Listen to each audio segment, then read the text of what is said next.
That's collective consciousness that's already in us. So that is the wisdom that we can, as human beings, tap into. So, and that is being a divine masculine or divine feminine energy, you know?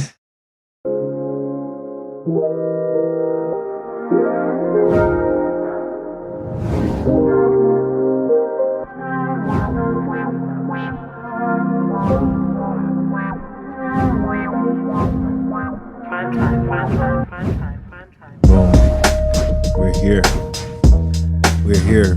Special podcast. I'll give a little background.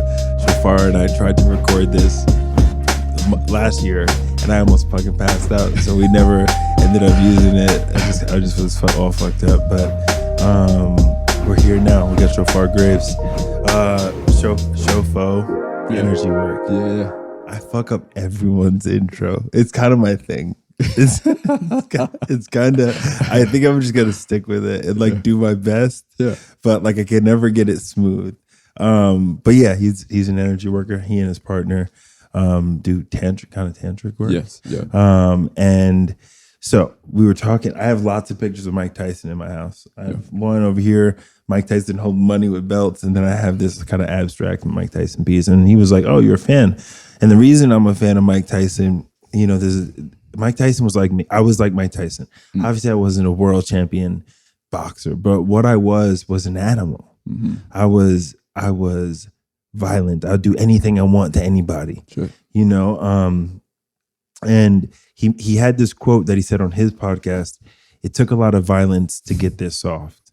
Wow. And people hear me on this podcast as this soft, emotional, spiritual guy, but they don't understand that it took so much fucking rage and like abrasiveness in order to shed those layers and to get this soft. So we're going on with the theme of masculinity. We're talking. It's just been a topic since the start of my separation. I used that opportunity to really dive into my masculinity, and because I was emasculated. I was telling Shofar, I'm not going to get into details, but I felt emasculated. I felt like I was showing up as my lower self for a number of years, and I've transformed past that lower self and can't walk in that emasculated lower being. Right. Anyway, so we're continuing with that theme. Last week we had Christina Jogoleft, who you know. Yeah. She's the homie. And this week we have Shophar here, you know, because to talk about masculine sexuality, Black masculinity, masculine energy in both the feminine and the masculine, in the both man and woman, masculine in both. There's just so many topics to talk about. So after that long drawn out introduction, introduce yourself and what you do. Hey, no, that's all good. That's right on time. So I'm Shophar from Fo Sho Energy work. And I love that fucking quote by Mike Tyson, man. Like, it took a lot of violence to get this soft. And if we think about like even our planet, you know, like there was a time like, you know, earthquakes happen here and there and hurricanes. That's nothing like what this planet went through at one point to even be what it is now, to be this beautiful place that we can enjoy. And no doubt there's still like the Sahara Desert or the Antarctic where it's inhabitable almost. Yeah. But so I say all of that to say that is the process, you know, to get to that place and everything. To shed and a lot the of us, layers. The layers, man, the journey. So, you know, much, I commend you on that. Yeah, that's one of my favorite quotes. So the first thing, I watched a bunch of your videos today because you really are someone who this is your life's work. Yes. The masculine energy and partnered with your wife, I'm sure that's what you provide. Right. Is that healthy and the idea of healthy masculinity is so subjective. That's why I'm having a number of people on here. We were just speaking about that because like some women like I have a friend of mine who is with a guy who abuses her and he's rich and she just is rich and has a life that she, you know, enjoys. Mm-hmm. That type of masculinity is something that she enjoys, right? Mm-hmm. And then there's a certain type of masculinity that men feel confident where we feel confident, and that's subjective to each individual man. So it's such, this topic is so nebulous. It's such an ethereal topic. Sure. So all these different perspectives. But one thing that you talked about spoke about in your videos was invasive masculinity. So let's just start a conversation about that, a dialogue about that. Explain what you mean by invasive masculinity. Invasive masculinity. So, I like to take terms, and toxic masculinity is one that, that's been thrown out there a lot. But, to me, when I really look at it, it's also a component of it sometimes that's just invasive. And it's can be insidious sometimes, like we don't even realize that it's happening. And just for clarity of those tuning in, you already kind of alluded to it, is like when we talk about masculine and feminine, we're talking about energies, not necessarily about gender.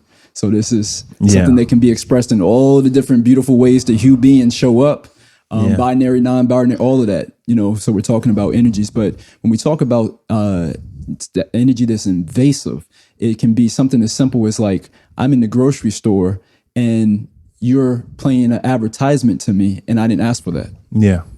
And when we start looking at it like that, it's like, oh shit, we live in an invasive culture. We're being bombarded. Yeah. All the time, 24/7, where there's, and if it would be almost tantamount to someone just sticking a dick in your face all the time. Yeah. It's like, we wouldn't want that. This is still on the same scale. If I'm just pumping my gas and you're telling me about stuff that I didn't ask you about, like, you're invading my space right now. Yeah. So that's the culture we live in. Yeah. Yeah. I feel that on a personal note, there's social conditioning and entertainment that we're conditioned to consume, that I think falls in line with that invasive masculinity. And it's so ingrained in a culture that I don't even think people are going to really understand what we're talking about. Right, I think it's one of those things that's like speaking in 5D language right now, but like an advertisement, like you said, or a rap song, or even a rock song, like it's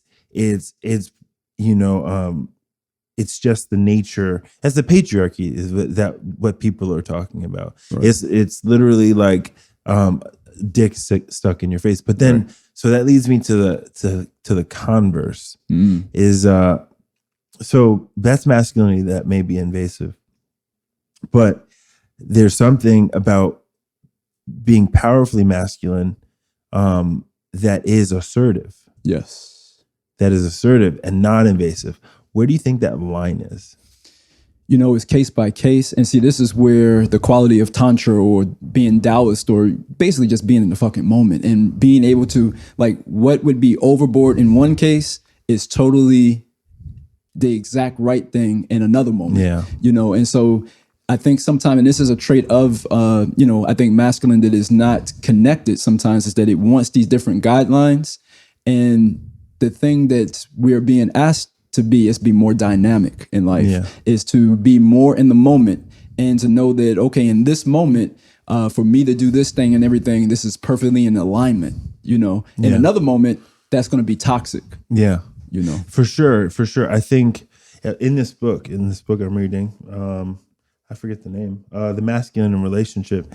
It speaks about how, and I've heard this on podcasts and I've repeated it over the past couple of weeks.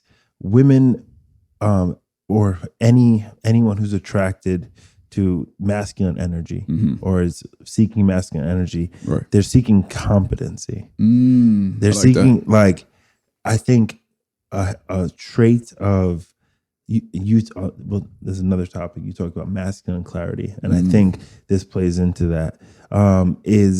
Is that competency, the ability to get shit done. Yes. And that's in the bedroom. Right. That's in a romantic sense. That's not taking it, but that's being assertive sexually with your energy. Yes.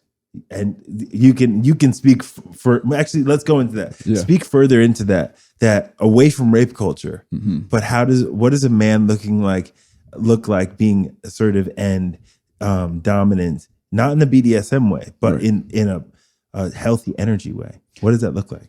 I love that. So I love what you said there about the being informed, basically. And when we look at the word information or informed, is knowledge or it's intelligence that tells what it gives form to something. It tells the form, what form it should be taken. Yeah. In a sense.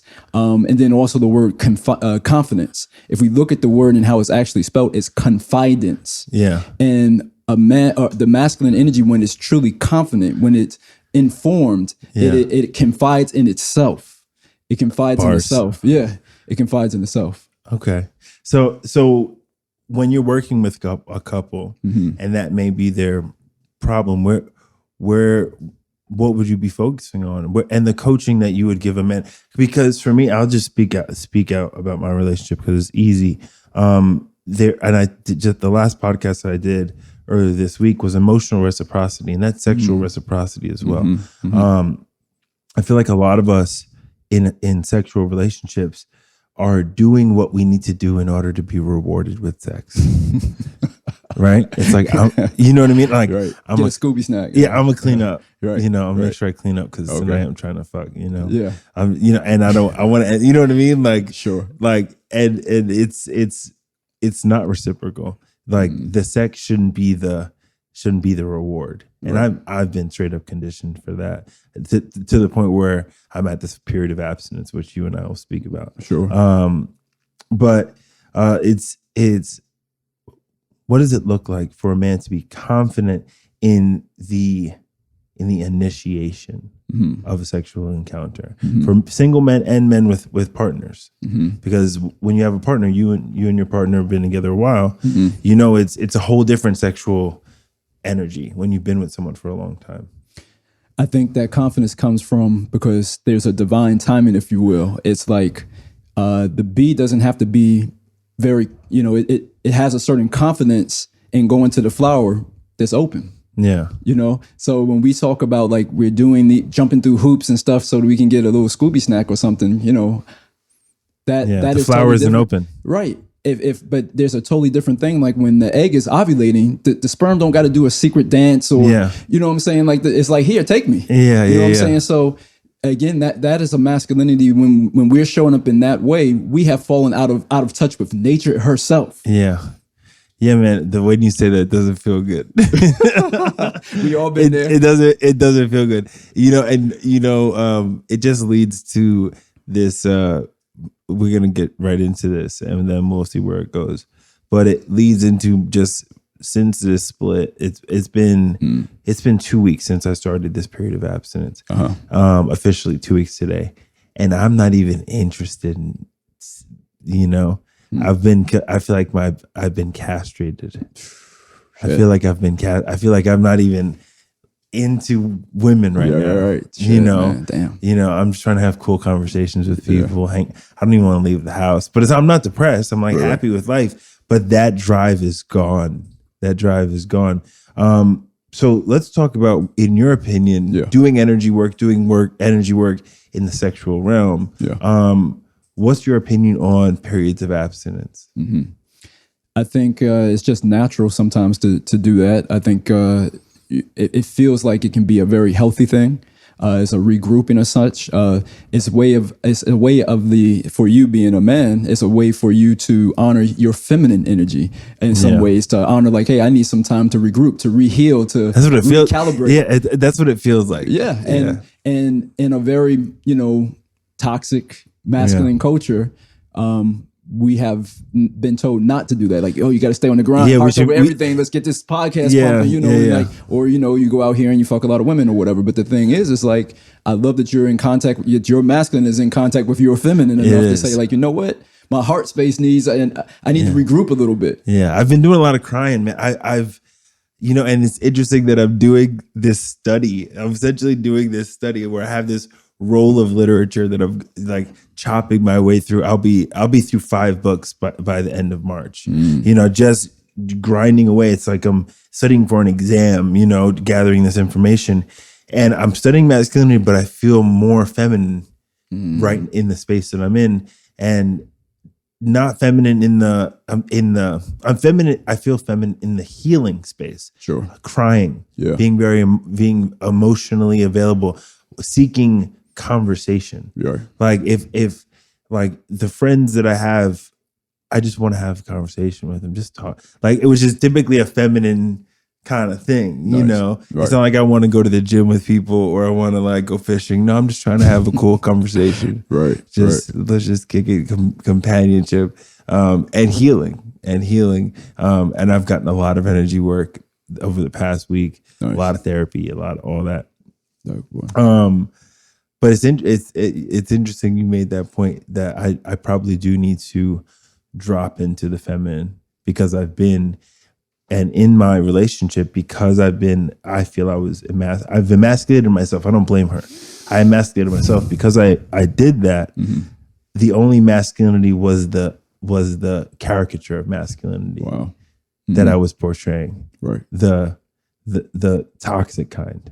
Because that's what toxic masculinity is. It's a caricature of what you think a man is.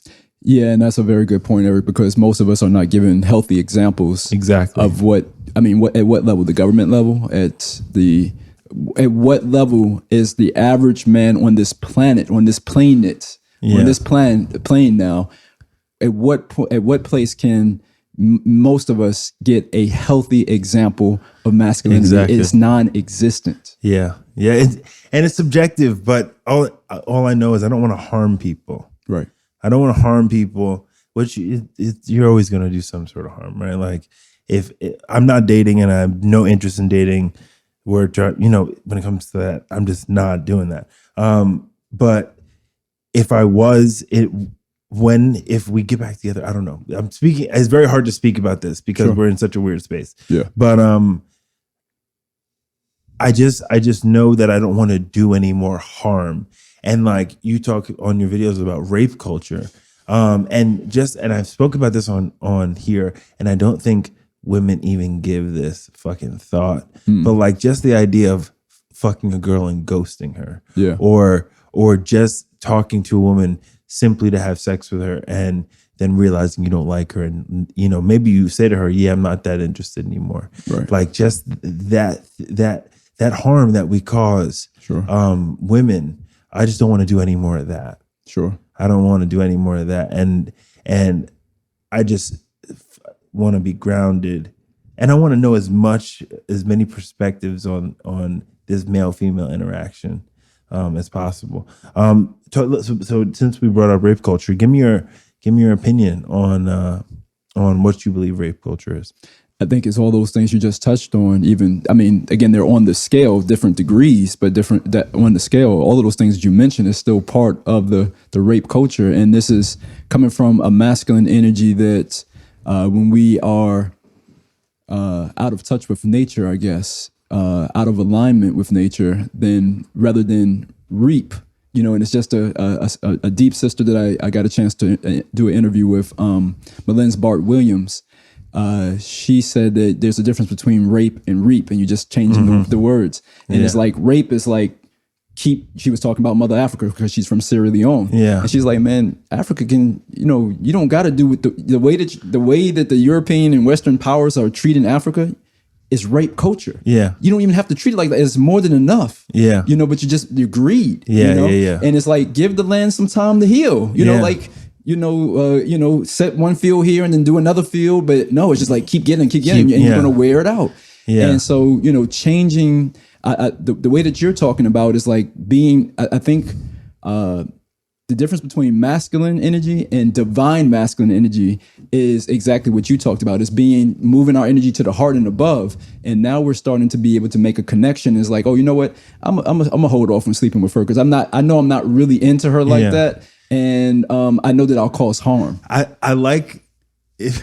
It makes me feel, you just affirmed something for me that it's not that I'm not masculine right now. Mm-hmm. It's not even that I'm in my feminine. I think there's a level of divine masculine where I'm in my heart and above. Exactly. I'm in my, and I was telling my friend that on a spiritual plane, I feel like my antenna is way up. My antenna is way up. And for me, I don't know if you use this term spiritual, but you're in this quote unquote spiritual world. Whether you as an energy worker, I call that spiritual. Sure. You know, but fuck, I forgot my point. That happens every once in a while.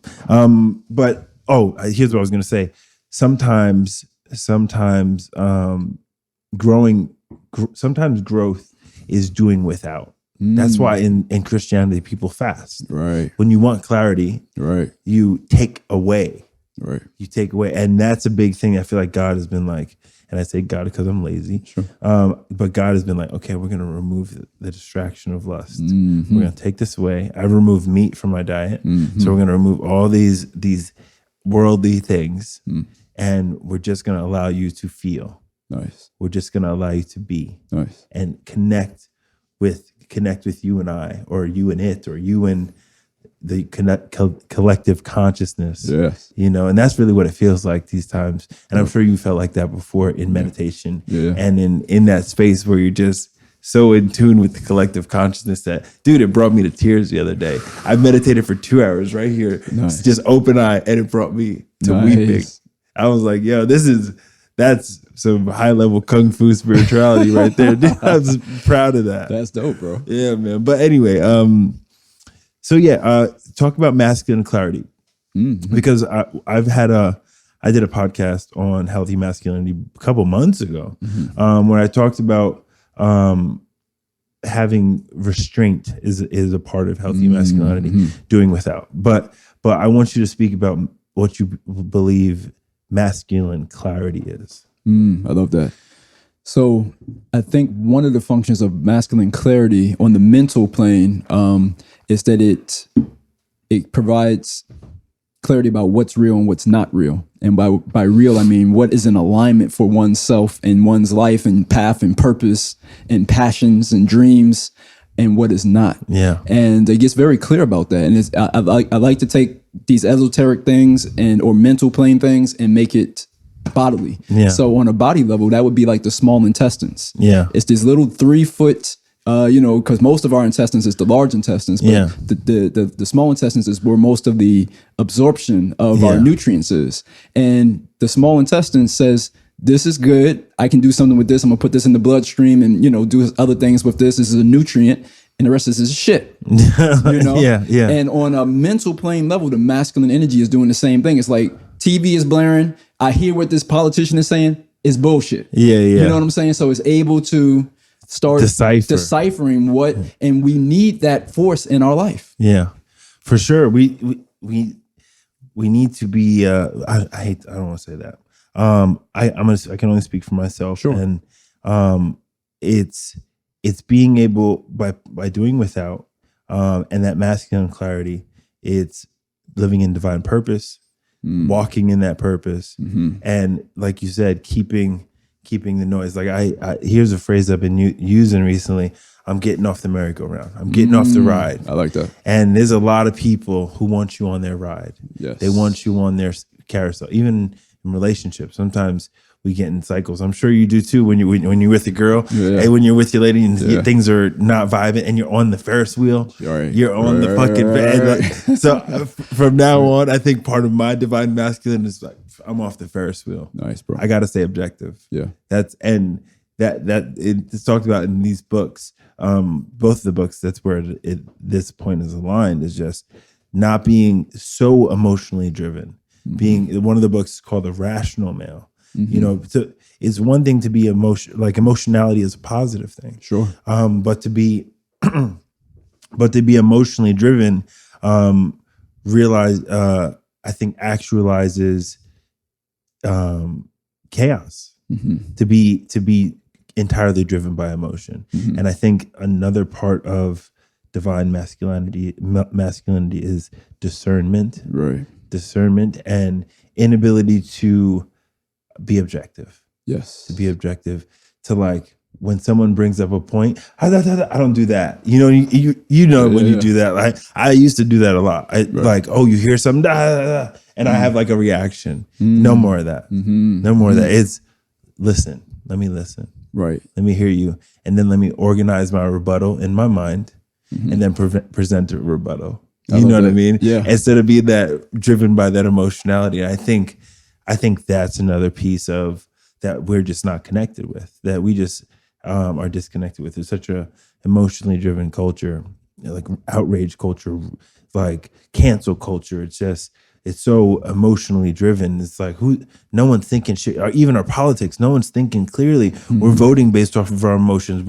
We're consuming based off of our emotions. Like, it's like no one's thinking. Right. It's like you know what I mean? That was so weird about the Trump presidency. And that's the last I'll say about that shit. But like it was so emotional for people. Right. That people were just doing crazy ass shit. It's like, yo, that's weird, bro. Like you're being hella weird, you know? Right. But anyway, so we're gonna wrap up because this is a very dense podcast. And I want you to talk about the work you do. I want you to like really get into what you do. So we'll finish with that so we can plug you. Nice.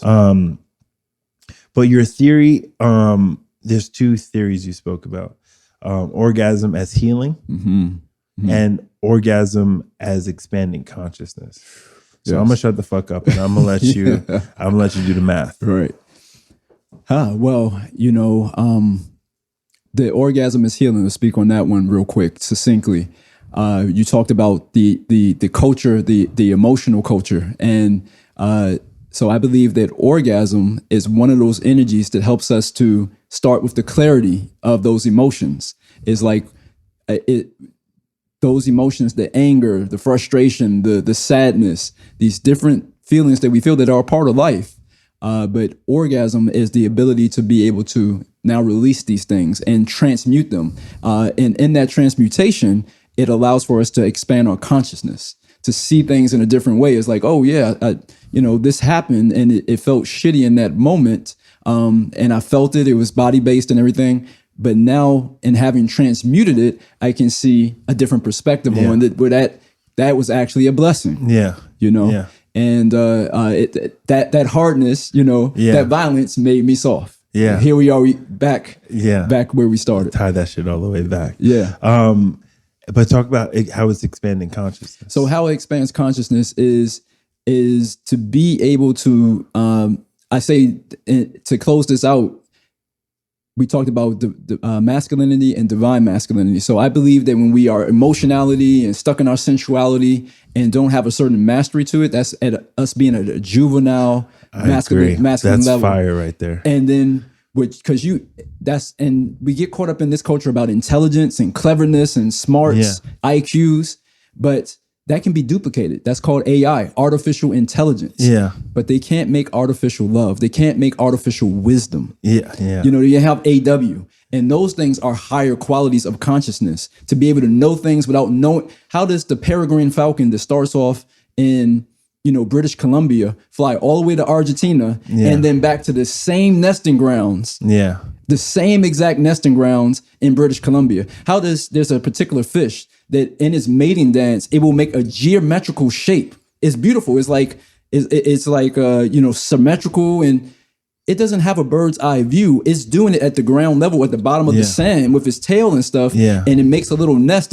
When you see it from above, it's like, oh shit, this fish just made a geometric, symmetrical shape. Yeah. Where did that intelligence come from? Yeah. It's collective consciousness. That's collective consciousness that's already in us. So that is the wisdom that we can, as human beings, tap into. So, and that is being a divine masculine or divine feminine energy, That's, so you just affirmed and articulated for all the people on this podcast who hear me speak about God and speak about, like, I talk about God a lot because for me, it's just when I say I'm lazy, it's just a word that everybody understands that I'm talking about something bigger than me, right? It's like, it's just easy. Right. It's just a 3-letter word that is not me, and that's more powerful. That's something more powerful. Right. But you just expressed what I'm trying to be in tune with.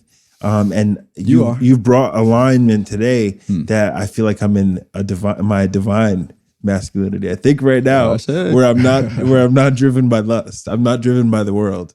I'm driven by spiritual connection, and intimate connection, where I want to have conversation. I want to have human companionship, as opposed to being driven by my carnal natures. But you just explained, like, the way these fish make these geometric shapes, the way these birds travel hundreds, like thousands of miles and create these these patterns and like these synchronicities of the world that connect us as such divine human beings. That's what I want to be tapped into, that collective consciousness. And I can see how orgasm, and I can see how that union in the right mindset can be another avenue to plug into that collective consciousness. You know, with the shared energy. We're going deep right now. We're going deep. But okay, we're going to finish because it's a very abstract podcast, but I love it. But the masculine thing is so subjective. So it's like, which direction do you want to go? Okay, explain what you do, you and your partner do, what you do individually. Explain it to me officially, because I'll say this really quick. There's a lot of energy workers. And I got energy work done last week. Nice. And I know it's real because I was rocking back and forth. Yeah. And you want to hear some wild shit? She was working on my back. Yeah. And I felt something open up. I thought I was going to shit my pants. Shit. And after she told me, she said, black and brown sludge poured out of your root chakra. And and in that moment when she was working on my back, energetic shit. Yeah, I took an energetic straight diarrhea. And I really felt like I was like, fuck, don't shit right now. Right. Like, do not shit your pants. But she said, and then her back hurt the next day. And she was shit. I need to fucking cleanse this, because whatever came out of you, I'm feeling that now. So I believe in that shit. Some people really don't believe in it. I think that's just being so short-minded. But explain the energy work that you do and that you and your partner do together. Don't you do it together, right? Yes. Yep. Yeah, So we do explain. it together. We do the work together with couples, and then we do it also with single people. And we do it in two components, like people who want to learn how to do it themselves in their relationships. Like we just had a Valentine's Day thing showing couples how to do it. Can be same-sex, heterosexual couples, whatever. So we teach couples how to do it with each other. And do what? So we call it sex, because the term tantra in the West has come to be associated just with sex. And people, when we say sex, they think genitals. And that is a part of it, a very fun part of it sometimes. Yeah. But it is actually more than that. And the work that you got done, the work that we do is identifying and using the energy that we would call the aura or the biofield, using that energy to interact with each other and letting that be the basis of sex. So I like to call it SEX, sensual emotional exchange. Sensual being the physical body, emotions, and then the exchange of which is the consciousness through the breath. And so we teach people how to put those things together. Sensual emotional exchange. Got you. I like that. The emotional exchange is huge. That's something that even in I now that I'm, separate, I can speak about my sex addiction in a little more detail. But I felt spiritually bankrupt. I felt like I couldn't look in the mirror. I just had no more juice in the tank.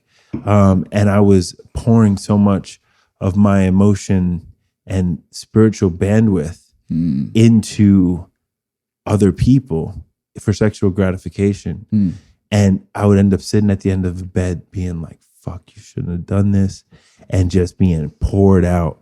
And that's where the emotional reciprocity and the sexual reciprocity is something that I'm going to need in either with my partner getting back together, or if we don't, I'm going to need that exchange of that real emotional and even physical and spiritual exchange, right. This back and forth that I feel like we lose.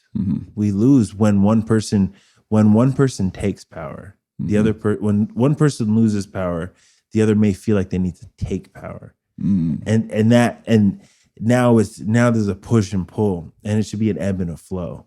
Oh, sure. You know what I mean? We should, and I'm a super gender fluid person. Right. Even with my sexuality, I've had both, heterosexual and homosexual experiences. Right. So I can bounce between the gender roles. I can bounce between the two.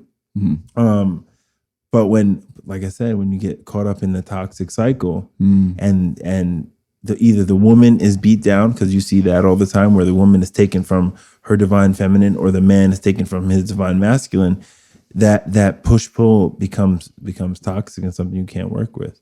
But that's, for me, I'm off the fucking Ferris wheel. Yeah. I'm done. Yeah. I'm done. But anyway, wrap it up. Plug everything. Plug your Instagram, all that. Can I do one other thing too? Because I feel like sometimes for our science heads, I think it can be a little esoteric. Yeah. And I like to, so one other thing is like, I like to tell people this, is like, if we think about for those that are more science inclined, we have in our blood, on our blood cells, we have, each blood cell has a space for about 4 oxygen molecules and that are connected to iron.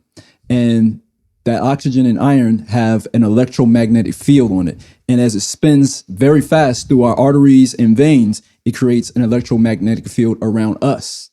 You know, so those ions, those charged particles are now creating a biofield, or what we might call an aura around us. That is what we're working with when we do this work. Got you. That's what we're working with. Got you. So I just always like to kind of...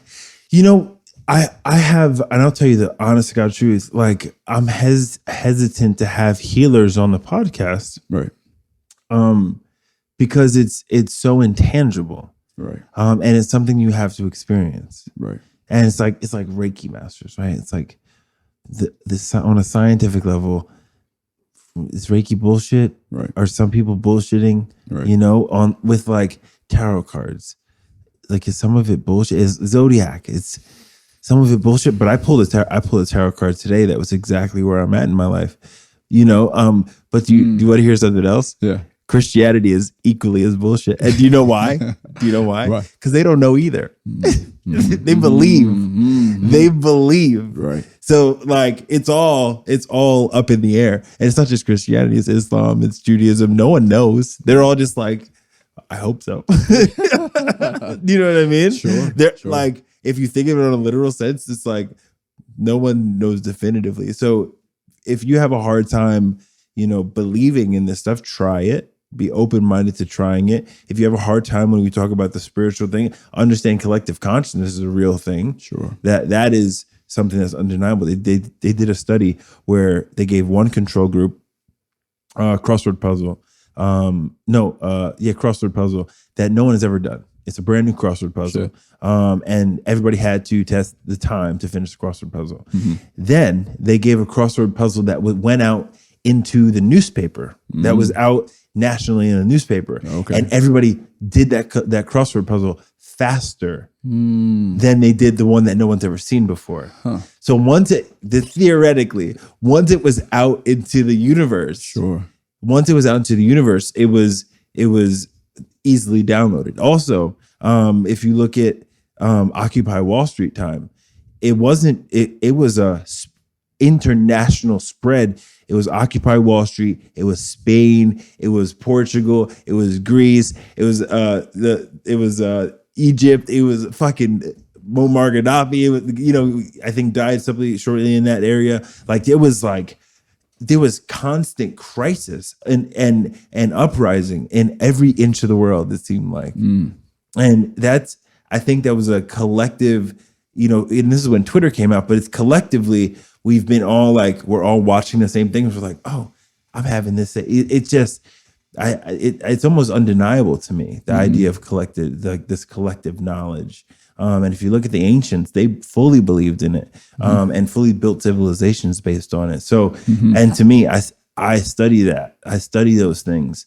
And like, that's where my heart is these days. Nice. Anyway, I just wanted to rant.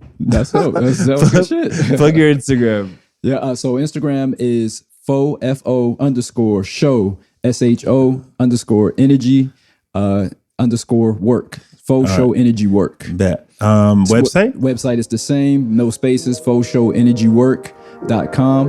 And I have a book, Soul Sacred Orgasmic Living. Damn, you got a book? Yeah. You had to put that out there about this stuff, man. Yeah, it's fire, man. Thank you. Well, I appreciate you coming on. We're out of here. All right. Peace. Peace.